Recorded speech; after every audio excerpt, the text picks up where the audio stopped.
and I also rise to speak on the Senate's consideration of the cyber security legislative package for 2024. Now, this package aims to protect Australia's cyber infrastructure, which is an essential part of our national security.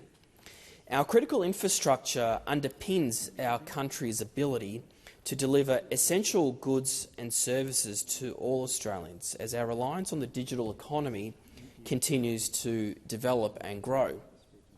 And as we know, cyber attacks and threats to our critical infrastructure can be highly lucrative for cyber criminals. At the end of October and the start of November, I chaired the Parliamentary Joint Committee on Intelligence and Security inquiry into this very important package. And I'd like to start by thanking the corporate industry and civil society submitters and government departments who participated in the public hearings. The committee in its report made clear that it supports the urgent passage of these three bills under the Cyber Security Legislative Package 2024. I note also the evidence that was received by the committee from stakeholders was near universally supportive of the package.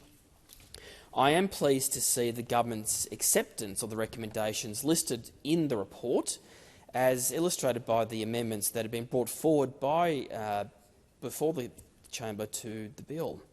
And this is something that I and members of the committee welcome wholeheartedly. I'm also pleased that the Department of Home Affairs has considered the feedback and is intent on assisting industry to understand their responsibilities under the reforms. The first three of the bills in the package, the Cyber Security Bill 2024, provides a very clear framework for the government to identify and to respond to new and emerging cyber attacks. It will provide additional protections to Australians and businesses and improve the government's threat picture to inform additional protections, current incident response procedures and future policy.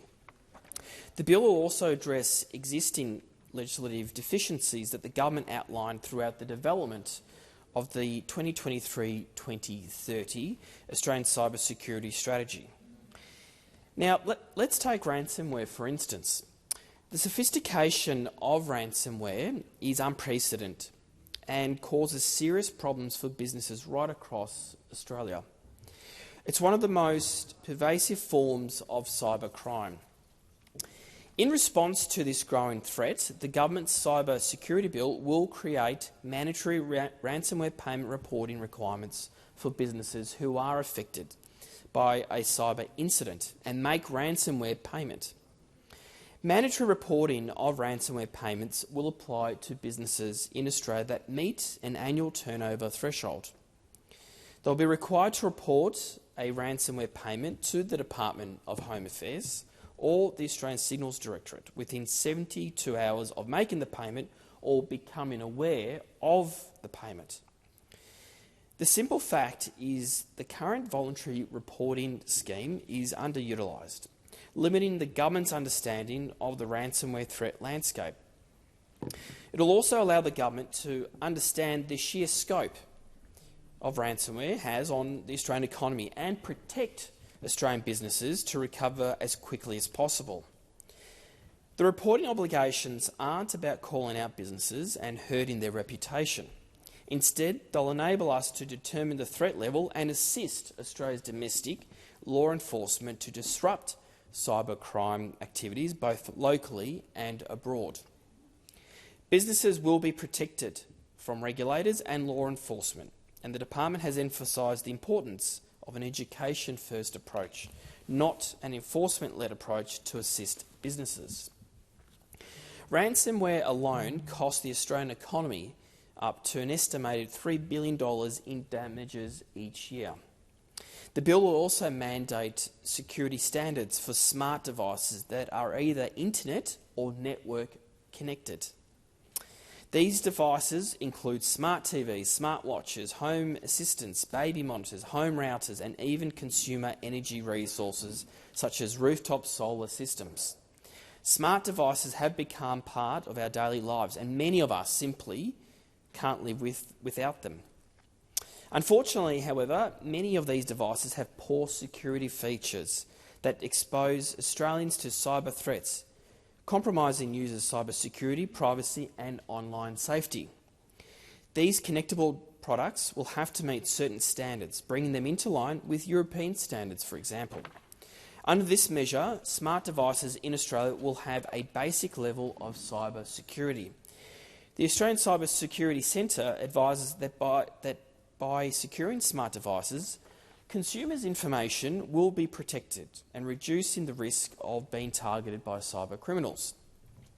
Manufacturers and suppliers will also be responsible for compliance and will be required to provide a statement of compliance. Enforcement notices may also be issued if a smart device is not compliant with mandatory standards. Lastly, the bill will also seek to establish a cyber incident review board to conduct reviews into significant cyber security incidents that have impacts on the Australian economy, national security or social prosperity. Currently, Australia has no formalised way to conduct post-incident reviews when such incidents occur, Deputy President. Recent cyber security incidents such as Optus and Medibank data breaches in 2022-23 and MediSecure data breach in 24 highlight that industry and government need an avenue to investigate and learn lessons from such incidents and to prepare for contingencies for future attacks. The board won't act as an investigative body that apportionates blame to an organisation that is before the post-incident review. Any information that is given voluntarily to the board isn't admissible to criminal or civil proceedings and doesn't impact any existing legal obligations.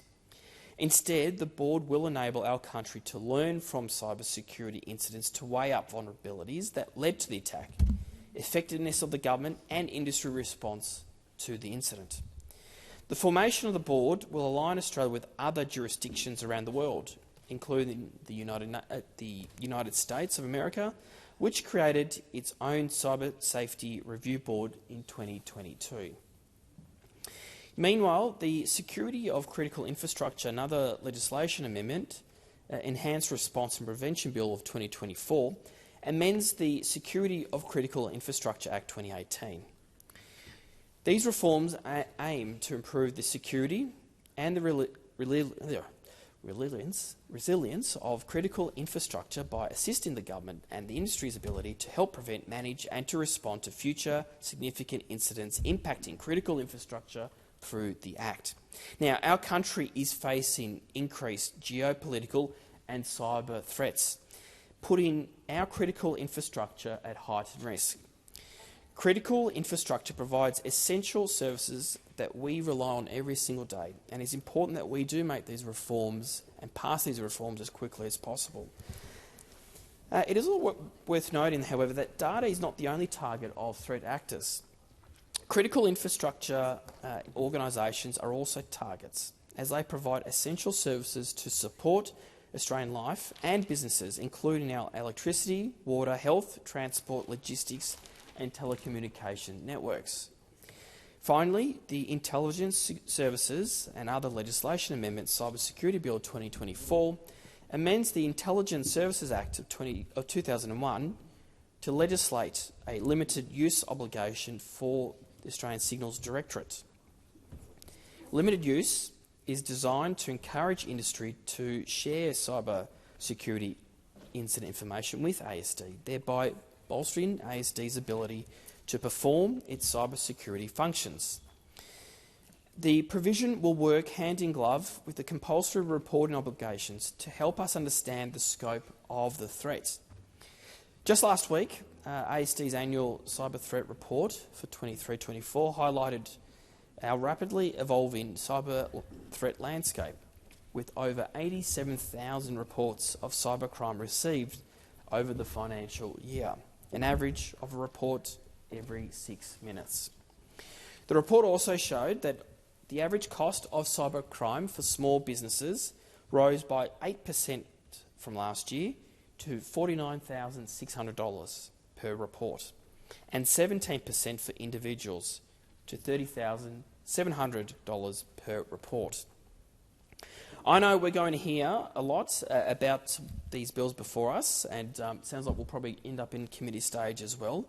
But our inquiry was certainly efficient, and it was also thorough. And what we will also need to make the point is important that the process itself was able to have, I think, have a very comprehensive discussion around the issues that have been raised by the opposition and the crossbench here today. The comprehensive consultation process, one that I can only describe as gold standard by the department, made it very easy for the committee to be able to discuss with witnesses that appeared before it around the issues that were raised. But it was fantastic to hear that the department had engaged with many stakeholders, particularly those in industry, for some time about these issues. Hence why I mentioned earlier in my speech around the fantastic work of how we've been able to consult and been able to iron out some of the issues that have been, before these bills were being able to be drafted and brought before the Parliament here today. But it is important to also reiterate that there was broad support, and there is broad support for the bills as a direct result of this consultation process by industry and by many others that also put submissions to the committee. In fact, many stakeholders that had participated in the inquiry said the government's consultation was best practice. Therefore, there was nothing in these bills that were a surprise to them, with much of the content in the package already well known to industry. I would also like to thank the release of the government's 2030 Australian Cyber Security Strategy back in November 2023 and the consultation paper that preceded it. The Albanese government is committed to lifting our country's cyber legislative strategy and doing everything that we can to support Australians and small businesses around the country. The Cyber Security Bill and all the other bills attached with this package provides an opportunity for this country and for the Senate to strengthen our national cyber security defences. The bills will position Australians and all our businesses, particularly those in small business community, to better respond and to recover from cyber security threats and to help our nation become a world leader in cyber security by 2030 in an evolving threat environment. Deputy President, I commend the bill to the Senate.